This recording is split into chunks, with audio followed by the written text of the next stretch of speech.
beneath the vast American landscape lies a contradiction that shapes global power. The United States, the world's largest oil producer, simultaneously imports nearly 2 million barrels of oil every single day. This isn't a failure of production.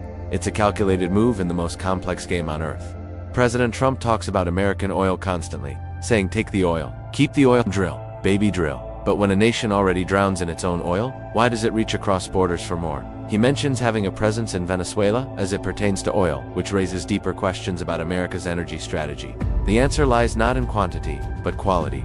To understand America's oil obsession, we must first understand what oil actually is. Oil powers our vehicles, heats our homes, and forms the building blocks of modern civilization. It's used to make plastic, asphalt, and even some lip balms. But here's what most people don't know. Oil comes in flavors. Think of chocolate. Dark, milk, and white are all technically chocolate, yet fundamentally different. Crude oil works the same way. From light sweet crude to heavy sour, there are over 160 distinct varieties. The difference comes down to density, sulfur content, and viscosity. Light crude flows like water and refines into gasoline and jet fuel. Heavy crude is thick as molasses, perfect for asphalt, ship fuel, and thousands of industrial products. They're not interchangeable. This difference is reflected in global markets. Light, sweet crude, the champagne of oil, commands premium prices. Heavy sour crude sells for less. Remember this, it's the key to everything. Along the Gulf Coast of Texas and Louisiana stand America's oil refineries, industrial cathedrals built over decades. But here's the problem. 80% of American oil is light crude. These refineries were built for heavy crude. For most of the 1900s, America imported heavy crude from Venezuela, Mexico, and Canada. Refineries were engineered specifically for this heavier, cheaper oil. Then came the shale revolution. In the early 2000s, hydraulic fracturing, or fracking, unlocked vast reserves of light crude trapped in American shale rock. Overnight, America became an oil superpower, but the infrastructure didn't change. Today, America produces 13.4 million barrels daily, yet it imports 2 million barrels from abroad. Not because of scarcity, but because of engineering.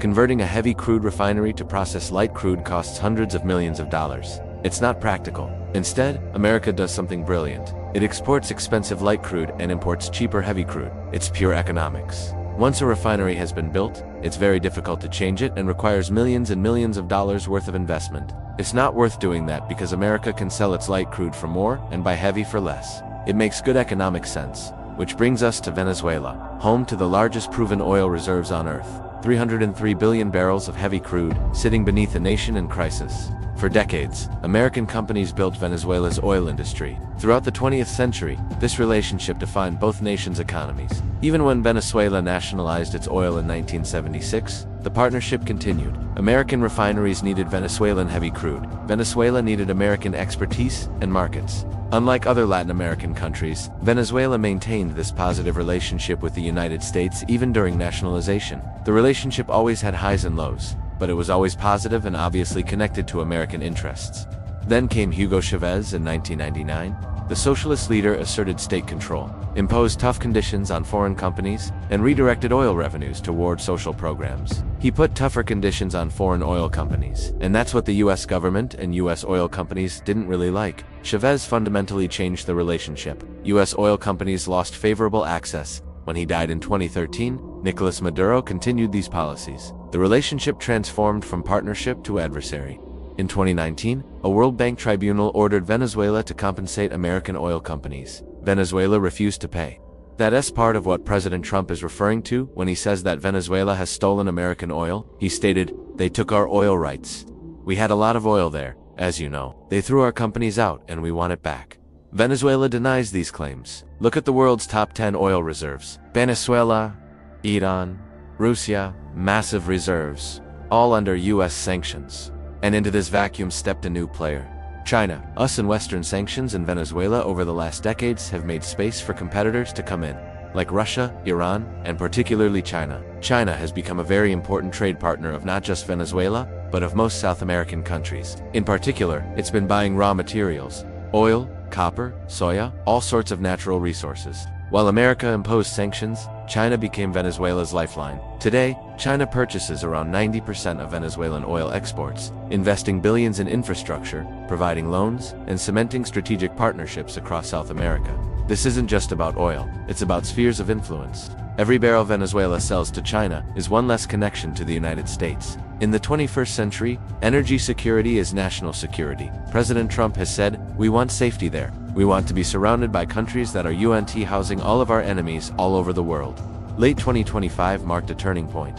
Things escalated between the two countries at the end of 2025 when U.S. military forces seized oil tankers and blockaded Venezuelan ports. The stated reason, narcoterrorism. On January 3rd, American forces captured Nicolas Maduro and his wife, bringing them to the United States to face drug-related charges. Following that intervention, President Trump said, "We have the greatest oil companies in the world going in and invest billions and billions of dollars and take out money. Use that money in Venezuela. And the biggest beneficiary is going to be the people of Venezuela." But rhetoric meets reality on the ground. Venezuela's oil infrastructure tells a story of decades of mismanagement and underinvestment. Despite possessing the world's largest reserves, Venezuela exports less than 1 million barrels daily, a fraction of its capacity. When it comes to Venezuela's oil, things aren't going to change quickly. The infrastructure has to be, in some cases, believe it or not, rebuilt from scratch.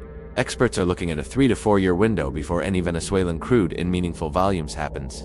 That's assuming political stability, massive investment, and technical expertise all come together. And there's another factor. The world is changing. Climate change accelerates. Renewable energy expands. The long-term future of oil grows increasingly uncertain, yet the present remains dependent on black gold. Oil remains the most valuable commodity on Earth, a multi-trillion-dollar industry that has transformed nations overnight and shaped the modern world order. The oil industry over the last century or so has been an immense source of wealth. It's a multi-trillion-dollar industry which has transformed the fortunes of nations overnight. Control oil, and you control transportation, manufacturing, and strategic leverage. It's why the United States produces 13 million barrels daily, yet still reaches across borders. It's not about scarcity. It's about the right oil at the right price, and ensuring that oil flows through American hands, American refineries, and American influence.